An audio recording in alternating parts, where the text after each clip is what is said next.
I've heard it said that the state of mind induced by psychedelics can be described in part as seeing the world without memory.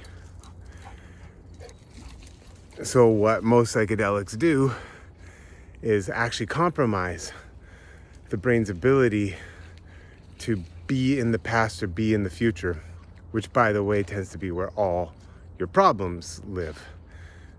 Your depression about the past, your anxiety about the future. So that's part of how psychedelics are healing, is they bring you into the moment and can give you this experience of how okay everything is, at least okay. Now they can do other things as well, but that's one thing that can happen. So what is it like to see the world without memory?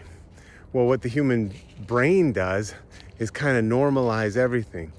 That's this adaptive function of the brain, so that you're not constantly engaged with all the information and phenomena around you, but it's like of the billions of data surrounding you, you're focused really only on, this video and the sound of my voice and maybe a couple other things right now, but not the billions of data. Your mind has normalized that and helps you just focus on what is worth paying attention to for now.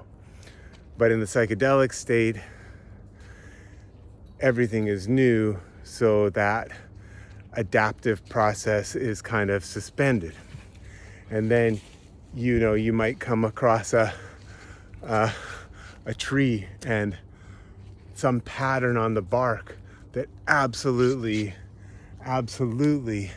captivates you. And it's like, whoa, my God, can you believe this tree looks like that? Whereas normally you just walk right by. It's a tree basically like any other.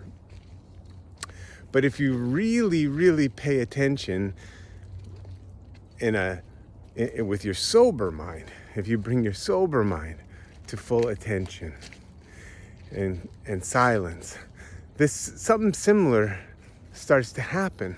And you realize that there are these like miraculous phenomena all around you, that like the bark on the tree, this pattern of bark is one of a kind.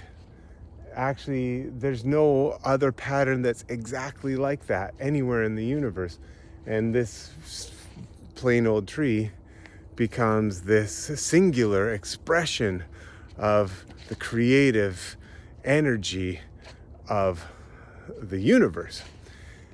And you can also, something happens in your brain when you really pay attention to something like the pattern of the bark on a tree, where you can see it's not just chaos, it's not just random happening without any kind of meaning or structure, but that there is some pattern there. There's some pattern. And you couldn't really say what it is. It's hard to recreate, but at the same time, your brain recognizes that it is a pattern. And that is a kind of a miraculous suspension of your regular cognition too. And what happens in these ways of suspending your regular cognition, meaning principally your ability to be in the past or the future, is that what comes over you is a great feeling of peace and love.